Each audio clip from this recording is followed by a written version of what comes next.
peculiar time of the year when Demand to know where you are and why you have been kidnapped. The Bridge of Sighs. One of the guys who works here went psycho. That's what it sounds like. I can show you what's being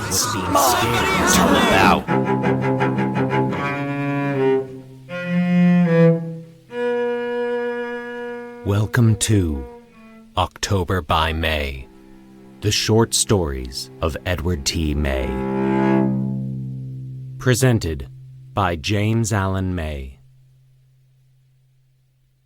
When I go back to my hometown of Aurora, Colorado, in between visits with friends and family, I try to carve out some time to visit my old stomping grounds. I'll drive by my old childhood home, maybe park somewhere in the neighborhood, then take a run on the bike path along West Tollgate Creek, turning at the Highline Canal, running past old Delaney Farm, and looping around near Center Hills Golf Course. Then take the dirt trail on the other side of the creek back to where I started. It's a pleasant little nostalgia trip. Mike Raleigh has been taking a similar trip into the past. Ever since he moved back into his childhood home, he has been experiencing repeated situations and events that correspond to a specific summer from his adolescence. A summer that didn't exactly have a happy ending. Who says you can never go back? Day 1. Mike neatly packed the last of his parents' clothing in a cardboard box, folded the flaps and sealed them with tape. Cradling the box in his arms, he trudged into the garage. He placed the box in the back seat of his car and shut the door. With a sigh, he wiped the sweat from his face using the lower half of his t-shirt and sat down on the bumper. The late afternoon sun peeked in shyly through the west window of the garage as if to say, "Sorry about the heat today, my good man, but after all, it is my job, and I must warn you, it will be more of the same tomorrow, old chum." With the sudden loss of both parents in a traffic accident, Mike decided to move out of his apartment and into his boyhood home. Attendant with the move was the complex process of converting the decor of the house into a reflection of his personality. The guilt associated with this action seemed unending. Each time he decided to contribute an item to charity or throw something away, he looked upon himself as a traitor to his parents. Knowing his parents would never approve of him, turning the house into a shrine dedicated to their memory did little to aid his efforts. Eventually, he managed to steel his emotions, albeit temporarily, against the assault of nostalgia long enough to achieve partial success. Emptying his parents' closets had been the most daunting task, and that task was now complete. Mike surveyed the interior of the garage, eyeing the bric-a-brac accumulated over the years surrounding him. Dogging each item like a second shadow was an associated memory.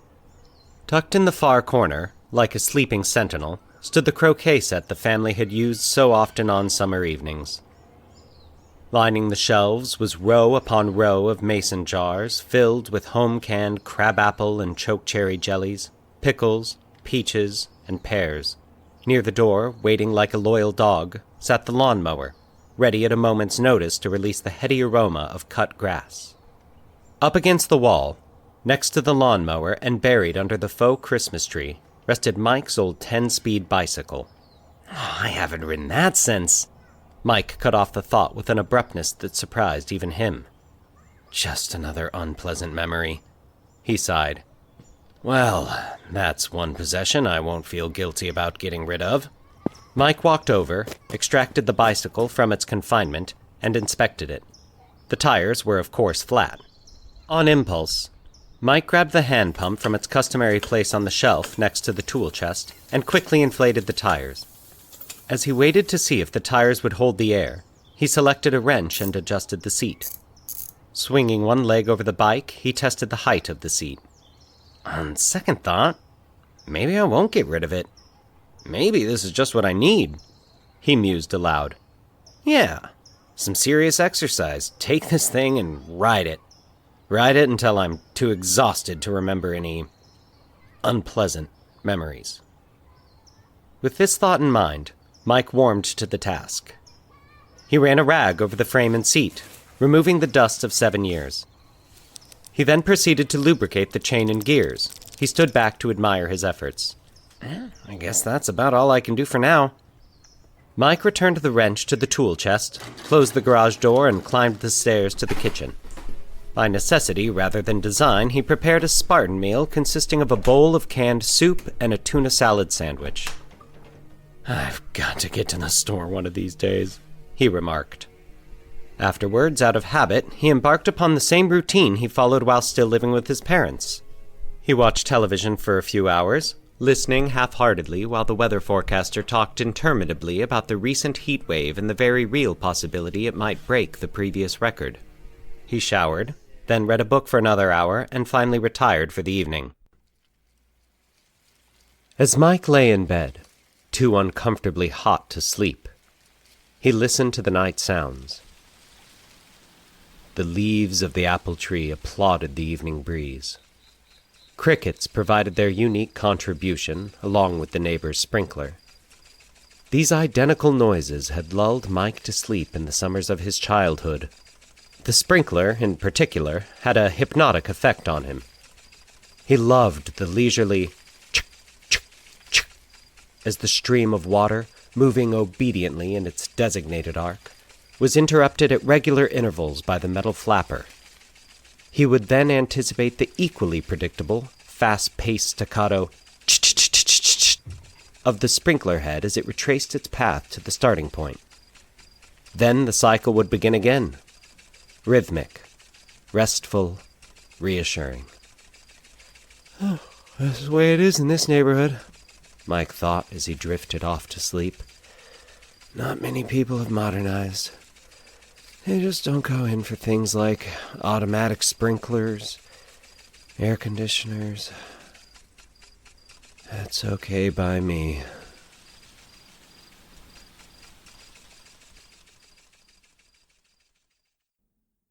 Day 2.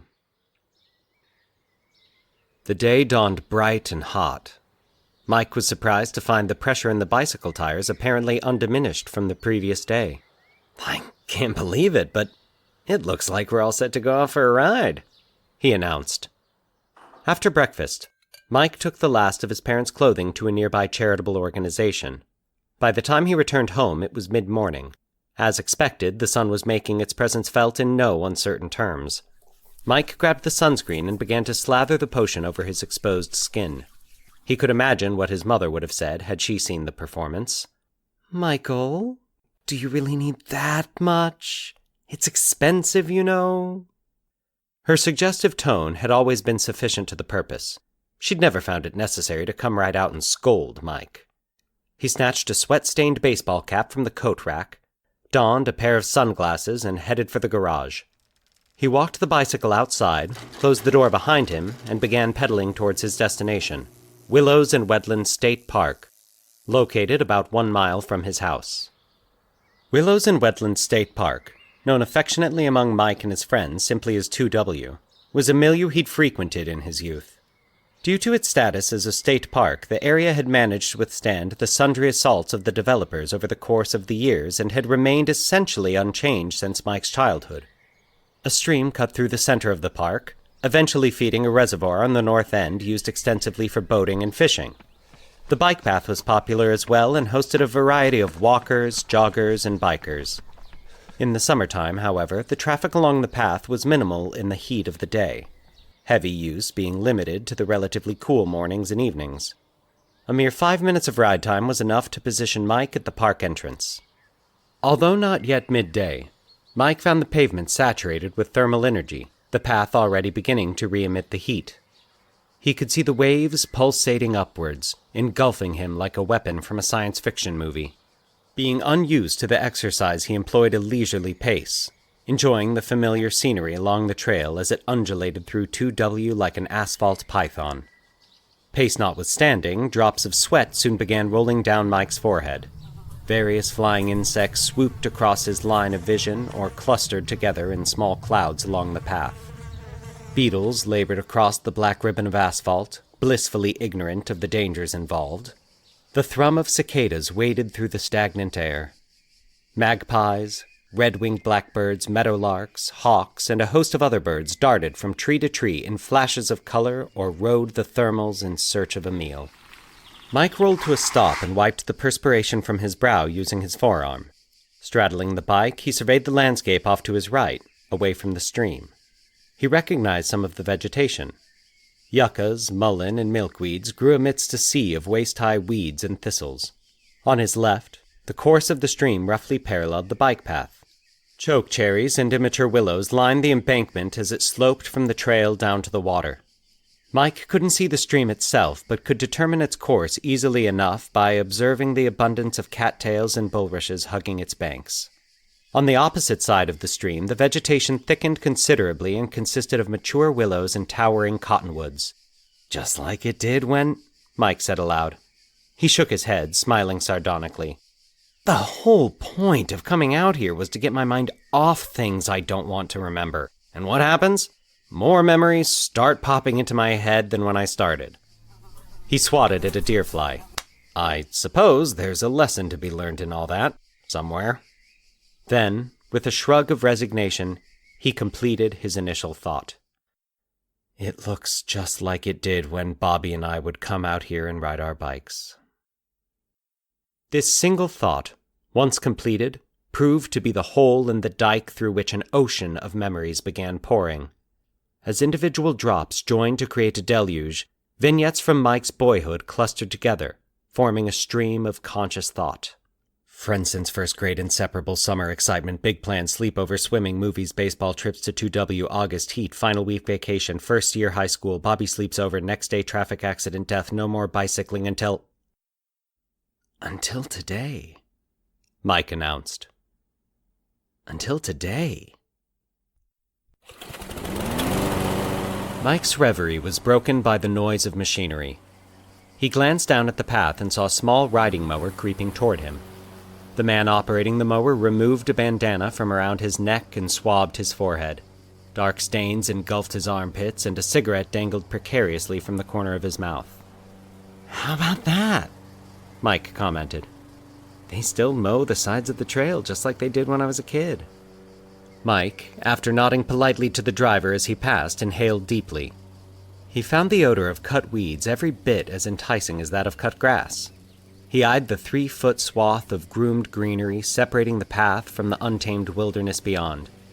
When he was a boy, it seemed innocent enough, reminding him of the warning track of a baseball field. Now, as an adult, it seemed to take on more sinister connotations, even in the daylight. The meandering stripe of cut weeds had been transformed by the passing of the years into a no-man's land, a zone of no trespass, cleared for the sole purpose of increasing the observer's field of vision and thus preventing a stealthy advance from unknown entities lurking in the undergrowth. Mike was reminded of military units in Vietnam and their well-established procedure of clearing the vegetation from around the perimeter of their bases in order to deny cover and concealment to the enemy. Memories always seem to be, ruined somehow when we grow up, Mike lamented.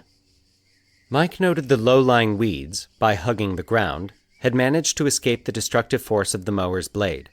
He reached down and plucked a group of stickers. Every boy knew August was the time of year for harvesting stickers. Thoughts of Bobby returned. Memories of 2 boys, more than boys really, but not quite men either, having a sticker war, flinging the projectiles at each other, dodging, throwing, dodging yet again, laughing or howling depending upon whether the projectiles missed or landed on their intended target. Mike smiled at the memory. He could vividly recall the sensation of the needle-like burrs sinking into his flesh.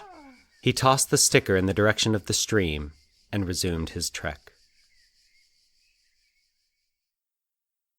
Day 3. Mike awakened the following day to the radio alarm. "We broke into the 90s again yesterday, and the weather forecast for today is, you guessed it, more of the same. We're hot on the heels of breaking the record for most consecutive days at 90 or above. That record was set back in..." Mike slapped testily at the off switch. "I don't need you to tell me it's hot," he said irritably. Mike groaned as he got out of bed. The unaccustomed exercise of the previous day had bequeathed a legacy of sore thighs and buttocks. After washing and dressing, he stumbled into the kitchen and opened the refrigerator. After inspecting the meager contents, he decided it was high time to pay a visit to the local market. "I guess I can't put it off any longer," he complained. Mike's stomach rumbled, reproaching him for his lack of planning, as he drove to the neighborhood market. Once there, he began filling a shopping cart with the necessities for cooking and cleaning. He ambled up one aisle and down the next, stopping every so often to add an item to the cart. As often happens in markets, Mike and another customer, a woman approximately his age, managed to pass each other in opposite directions on every aisle. Eventually, Mike noticed the woman appeared to be watching him when she thought he wasn't looking. Wishful thinking, he thought self-deprecatingly. Why would a nice-looking woman like that be looking at you? Mike remembered he needed bread and headed back in the direction of the bakery, leaving the woman behind. As he waited in the checkout line, he felt a hand on his shoulder. Turning, he saw the mystery woman once again. Now, however, he felt a spark of recognition. "I know her from someplace," he thought. "Mike?" she asked tentatively. "Mike Raleigh?" "Right," Mike responded sheepishly, humbled by his inability to identify the woman. "Valerie," she said, gesturing at herself. "Valerie Gilbert!"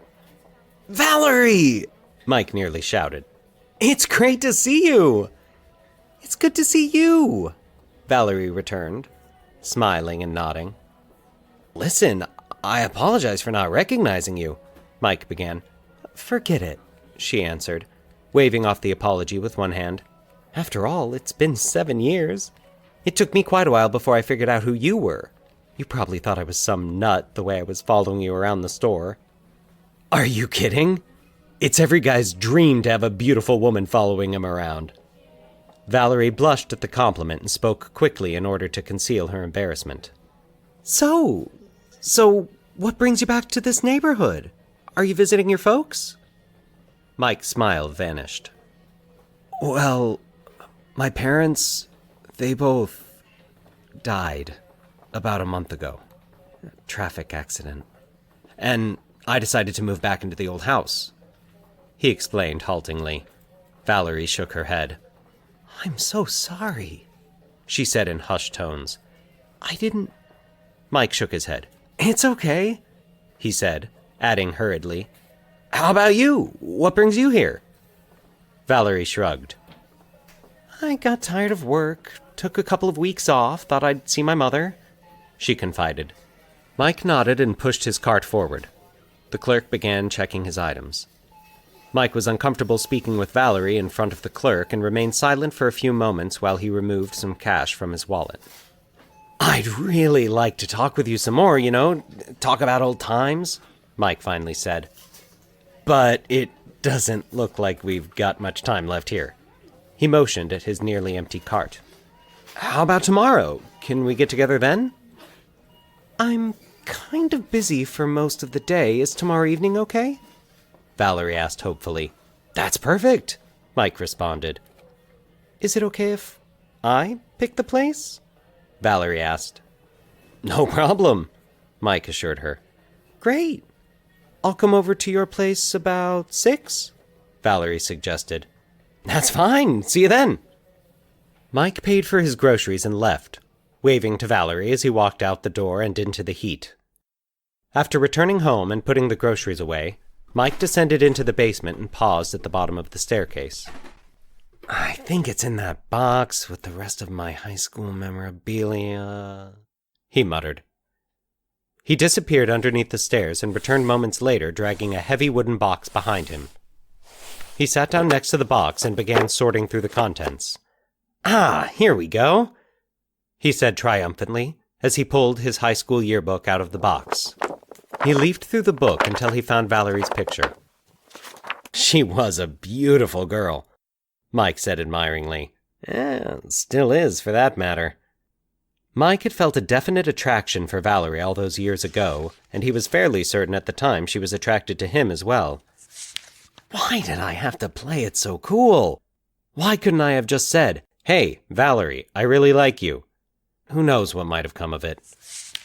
He read what she'd written 7 years ago. To a super guy.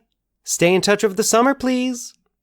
He'd tried to do just that, stay in touch, but their schedules seemed diametrically opposed. She would be on a family vacation when he called, he would be at a baseball tournament when she called, she at a girlfriend's house for a sleepover, he visiting relatives, and so it went. He hadn't fretted over the situation at the time. He reasoned he would be with her throughout high school, so one summer wasn't going to make or break the relationship. Then came the fateful day towards the end of summer when she confided to him that her parents were divorcing and she would be moving out of state with her father. Mike closed the book. On second thought, I guess it wouldn't have made any difference if I had told her I liked her. She was leaving anyway, so it wouldn't have mattered. He sighed in resignation, laid the yearbook on the floor, and went into the garage. Thinking that some physical labor would take his mind off the past, he maneuvered the lawnmower past his car and out the door.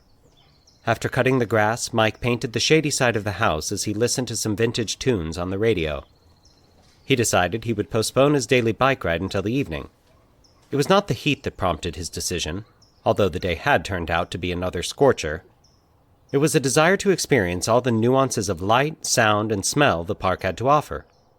Evenings at the park promised things the daylight hours couldn't provide, and vice versa.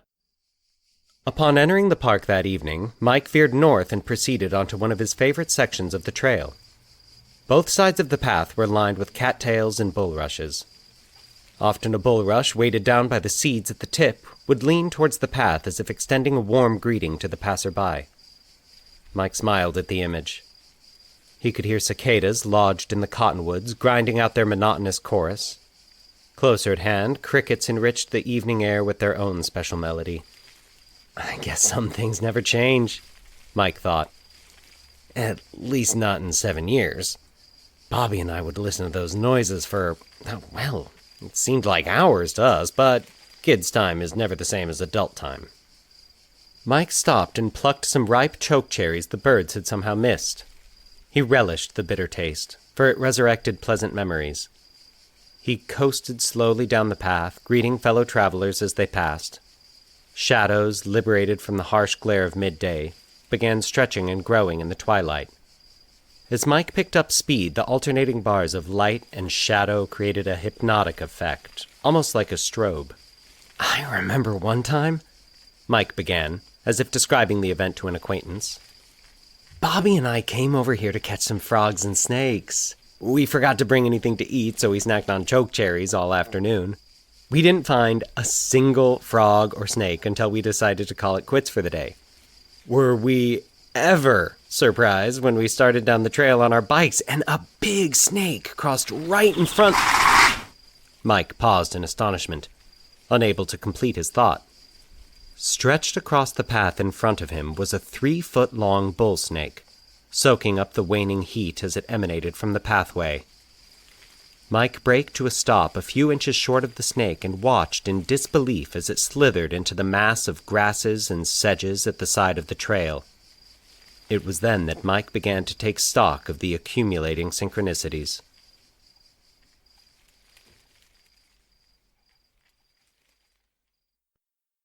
Day 4.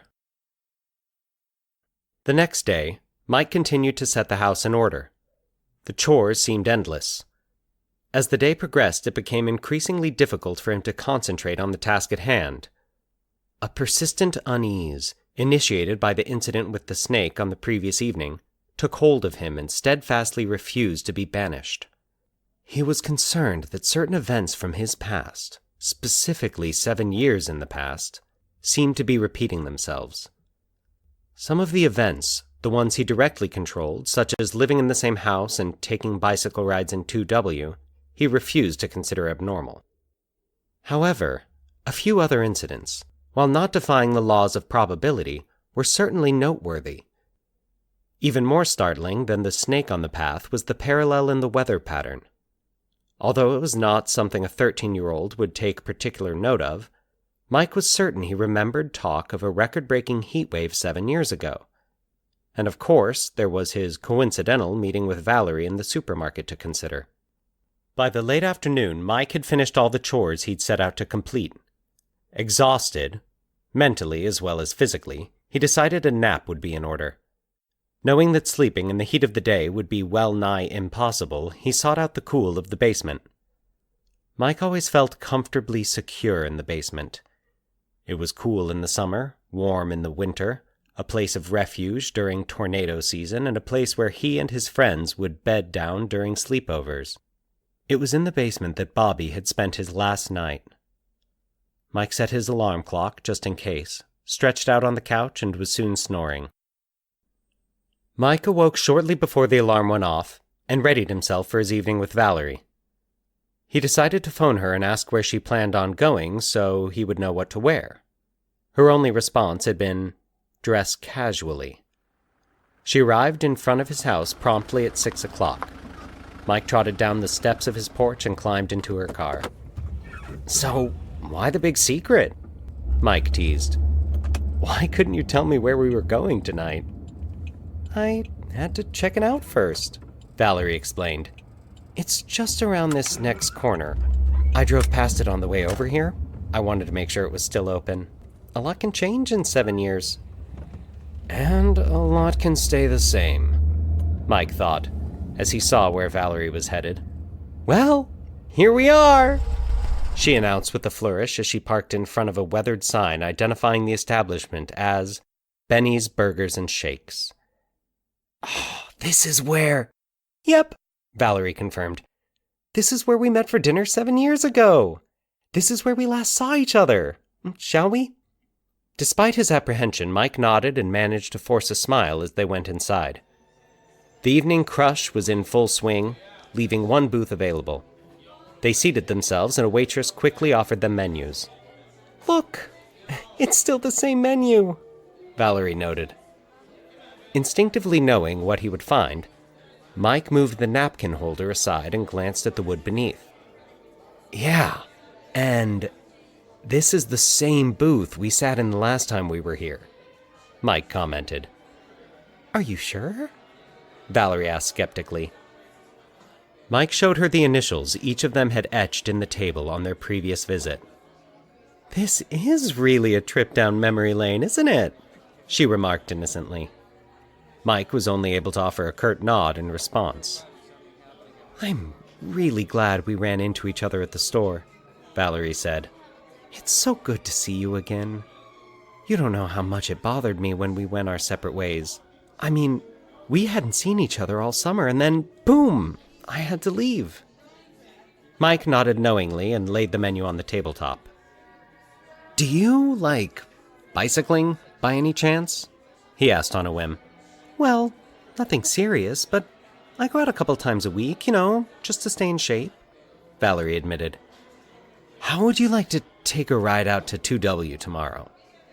"I'd like that a lot, but unfortunately, this is the last day of my vacation. I'm leaving tomorrow," she said reluctantly. Mike didn't bother to hide his shock.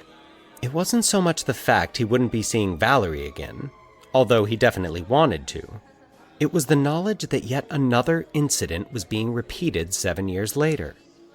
Feeling he owed her an explanation for his odd behavior, he proceeded to explain the strange happenings he'd been experiencing since moving back into his parents' house. Valerie listened intently and was predictably sympathetic. "I admit it sounds kind of odd, but stuff like that happens all the time," she reassured him. "It's just some, freak occurrence." "I suppose you're right," Mike agreed, knowing she wouldn't understand and hoping the subject would be dismissed. "In fact, I'd be willing to bet nothing like it will happen again, ever. You've used up your quota of weird stuff for the rest of your life," Valerie jested. Their food arrived, and the remainder of the evening's conversation was devoted to other subjects. Their parting was anticlimactic and bore strong resemblance to the same event enacted 7 years earlier, filled as it was with awkwardness and mutual assurances that they would stay in touch. After returning from dinner, Mike went immediately to the basement, opened the yearbook, and began searching for a particular item. He thumbed through the pages until he found it sandwiched between the last page and the back cover. He held the yellowing napkin in the palm of his hand. On one side was stenciled in bold green ink, "Benny's Burgers and Shakes." Mike turned the napkin over and read the sentiment written in Valerie's beautiful, flowing cursive. Parted by fate, joined at the heart. Valerie had signed and dated it as well. Bizarre, he commented after reading the date. 7 years ago, Valerie and I ate at Benny's and she told me she would be leaving the following day. 7 years later, to the day, we ate in the same place, at the same booth no less, and she tells me she's leaving the following day. As Mike returned the napkin to the yearbook, he noticed another piece of paper nestled in the fold of the napkin. It proved to be a newspaper clipping. A 13-year-old boy, identified as Bobby Hudson, was killed when a car, backing out of a driveway, ran over him as he rode past on his bicycle. It has not been determined if the driver of the car will be charged with an offense. Mike checked the date at the top of the clipping. Tomorrow, he said. Tomorrow is the 7-year anniversary of Bobby's death. Mike turned the clipping over. The news item on that side, only partially intact, immediately caught his attention. The string of consecutive days with temperatures above 90 degrees broke a record yesterday as the mercury peaked at 95. A low-pressure front moving into the region is expected to bring relief for... The rest of the item was missing. However, on the next column was a graph obviously associated with the story. It showed the peak temperatures for each day of the record-setting period. Mike's brow furrowed in concentration. I've seen something like this recently, he mumbled. There was...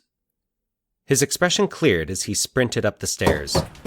He returned moments later with the morning newspaper. He shuffled through the pages until he found the same information presented in a slightly different format. He noted the temperature for the first day of the previous heat wave and the temperature for the first day of the present heat wave. They matched exactly. He then began a day-by-day comparison for the next 20 days and found an exact match in each case. What are the chances of that? He wondered. History is repeating itself, only not exactly. Some things are still different. Completely baffled by the circumstances, Mike could only shake his head.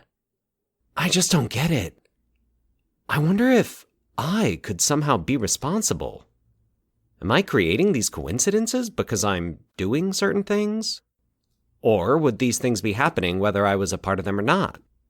Maybe it's a combination of both possibilities. Maybe there are a lot of factors involved and I'm just part of it, but a necessary part.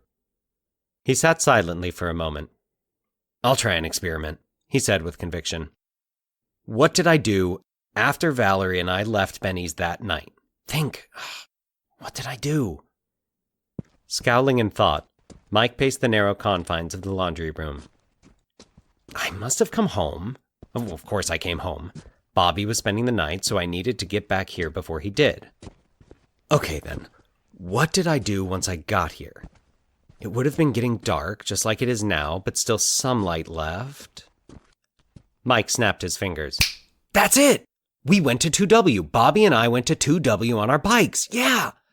I remember Mom and Dad weren't too thrilled with the idea, but we promised we'd make it a short trip and be back home before it turned completely dark.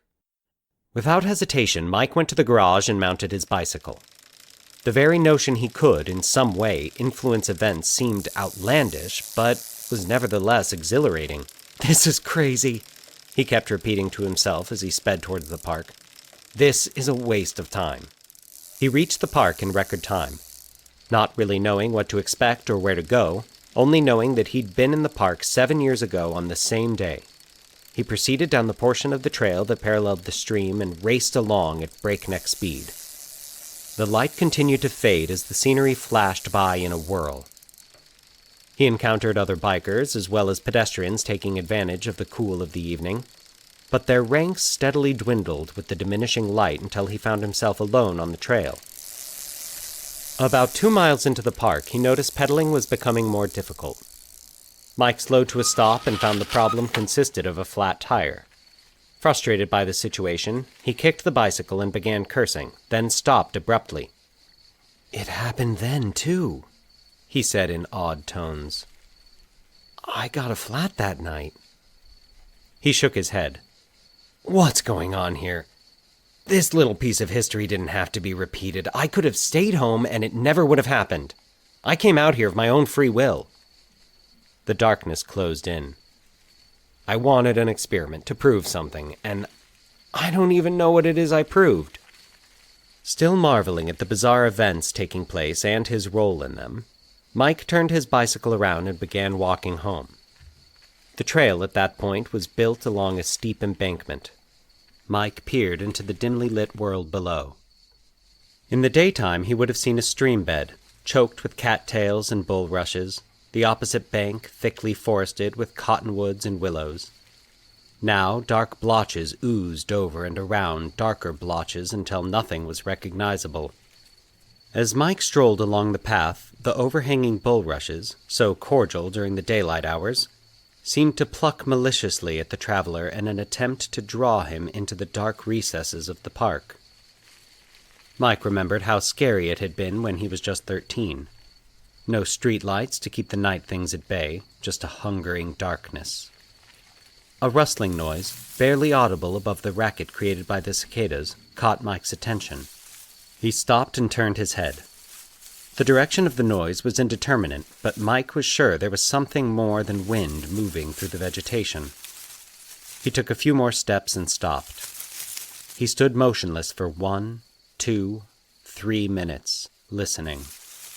Eventually, the din of the cicadas died away in stages, leaving 2W enveloped in silence.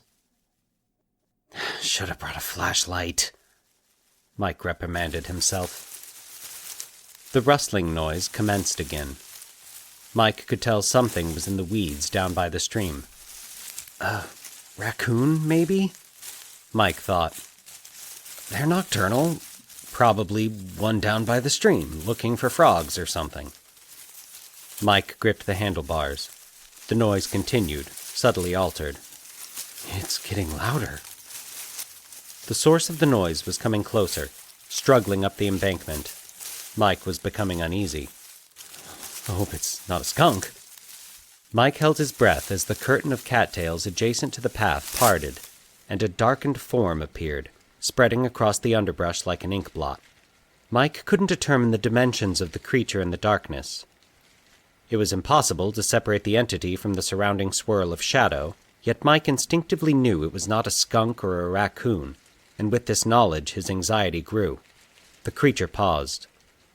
"Just stay still and don't make any noise."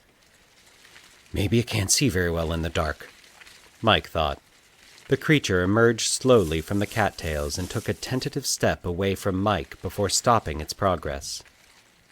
"It must sense me somehow, probably smells me," Mike reasoned. Neither Mike nor the shape moved for perhaps 10 seconds. Then the figure turned and shuffled a few feet in Mike's direction. Mike was genuinely terrified. A soft summer breeze sprang up from the south and gently stroked his face, apologetically, before presenting him with a putrid odor. "What the—" Mike gagged, threw a leg over the seat of his bicycle and stomped on the pedal, feeling a sharp pain in his side as he did so. "Muscle pull," flashed through his mind as he began pedaling. The flat tire didn't make the ride home fast or comfortable, but Mike reasoned it was better than walking. During the trip, he repeatedly glanced over his shoulder, checking to see if anything was following. He was relieved to discover the creature was apparently not quick on its feet. On reaching home, he was exhausted but still edgy from adrenaline. He gulped a glass of water. Shaken by the experience in the park, he opened a bottle of bourbon and poured himself a few ounces. "That didn't fit at all," he said aloud. "When I got a flat tire 7 years ago, Bobby and we just walked home. We were scared, just like I was tonight, but we didn't see anything. We were just scared of the dark. What was that thing, anyway? I've never smelled anything like that." He shrugged. "I guess it's like I thought. History's not repeating itself exactly, just certain events." Thinking a hot shower would help relax him, Mike quickly downed the rest of the liquor and walked toward the bathroom, shedding his clothing as he went and tossing the articles on the floor near the entrance to the bathroom. He tried his best to let the stream of hot water calm him, but all of Mike's thoughts ultimately led back to the coincidences he'd experienced, and the thing in the park. How many, what do I want to call them? How many relationships or matched pairs can I list between what happened 7 years ago and what's happening now? He wondered. I'm living in the same house, sleeping in the same bed in the same room, riding the same bicycle over the same route. At the park, hardly anything has changed. The plants, the insects, they're all the same. When I ride through 2W, I hear the same sounds, smell the same smells, see the same sights. We had a heat wave then, and we're having one now with identical temperatures on corresponding days. Valerie and I ate at the same restaurant on the same day, and the following day she leaves the state. What else? The snake crossing the path, the flat tire. A scenario explaining the situation began forming. It couldn't all be coincidental, he said aloud. Something else is going on here. Something elemental. It almost seems like a lesson from a physics class, like gravity or something. Maybe that's it. Maybe there's a force in nature and, I don't know, the whole process needs a few coincidences to act like some kind of trigger. Then Mike's excitement grew as his mind grappled with the riddle. Yeah, then, sure, it's just like a nuclear reaction, like a fusion reaction. The whole thing doesn't take place until it reaches, what do they call it? Until it reaches critical mass. Mike placed his head in his hands as if to ease a monstrous headache. Okay, let me think this through. I started the whole thing in motion by moving back into the house. Then, completely by chance, a few coincidences began to pile up. At some point, just like a fusion reaction reaching critical mass, one coincidence was added and the whole situation suddenly took on a life of its own. It started feeding off of itself. It started creating coincidences. It's a force of nature, just like gravity. It's gotta be. In a way, it's kind of like a magnetic field. Yeah, when a magnet is too far away from a piece of metal, it doesn't have enough force to attract it. But as the distance between the metal and the magnet decreases, a point is reached where the metal gets sucked into the magnetic field. That's what happened here. It must be. This whole thing, it's acting just like a magnetic field, only when does the metal hit the magnet? I mean, when is this going to stop? When are things going to stop repeating themselves? Mike turned off the water. I've got to try and figure out what's going to happen next. Maybe if I can stop one event from happening, the whole process will break down, he asserted with confidence. He slid back the shower door and snatched a towel from the rack. I wonder if I probably could have done it tonight. If I hadn't gone to 2W tonight, then I wouldn't have got that flat tire like I did 7 years ago. Why did I have to go? That might have broken the cycle, he moaned. He hurriedly dried himself and placed the towel back on the rack. That's okay. I can still do this. I can still break the cycle. All I have to do is to remember something I did 7 years ago and not do it this time around. Make a conscious effort not to do it. Mike stepped through the doorway and tread on the shirt he'd carelessly tossed on the floor. A sharp pain lanced his foot. It was the same type of pain he felt earlier in the evening as he fled from the thing in the park. At the time he assumed, wrongly, the discomfort was due to a pulled muscle. Rubbing his foot, he looked down to determine the cause of the pain. And saw. Physics lesson over. Equation complete. He knew which event was next in line to be repeated and knew it was beyond his power to prevent its occurrence. Tomorrow, he mumbled. Anniversary. Bobby's death. Sleepover. Night before. Sleepover. Sleep. Over. Mike looked down again at the stickers clinging to his shirt. Then came the knock at the door.